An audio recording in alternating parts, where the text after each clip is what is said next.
আসসালামু আলাইকুম everyone, hopefully আপনারা সবাই ভালো আছেন। আলহামদুলিল্লাহ আমি অনেক ভালো আছি। আজকে অনেক দিন পরে আমি আপনাদেরকে একটা ভিডিও শেয়ার করব। যদি আমি অনেক দিন কোনো ভিডিওস আপলোড দিতে পারি নাই, সো আমার এক্সাম অ্যান্ড ডিউটি সব কিছু মিলাই আমি টাইম পাই নাই।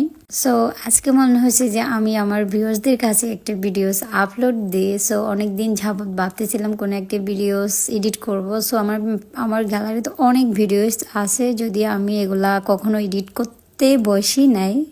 গাইজ, আমি যখন ভয়েস দিতে আসি আমি টোটালি কোনো কিছু বলতে পারি না, আমার কিছুই মনে থাকে না। আমি ভিডিওস মেক করার আগে হচ্ছে যে ভাবি যে অনেক কিছু বলবো, আমার ফলোয়ারদের সাথে অনেক কিছু শেয়ার করব। সো আমার মুখ দিয়ে কিছুই আসে না। যখন আমি ভয়েস দিতে যাই তখন আমার মনে হয় যে আমি কোনো কথাই জানি না। সো আপনাদের সাথে কথা বলতে বলতে আমার হিজাবটা প্রায় শেষের দিকে। সো আমি আসলে কেমনে বানতেছি সেটা আপনারা দেখতেছেন, যার কারণে আমি আবার বলতে পারছি না যে এখানে দাও, ওইখানে পিন আপ করো, এটা পিন আপ করো। সো আপনারা তো দেখতেই পাচ্ছেন।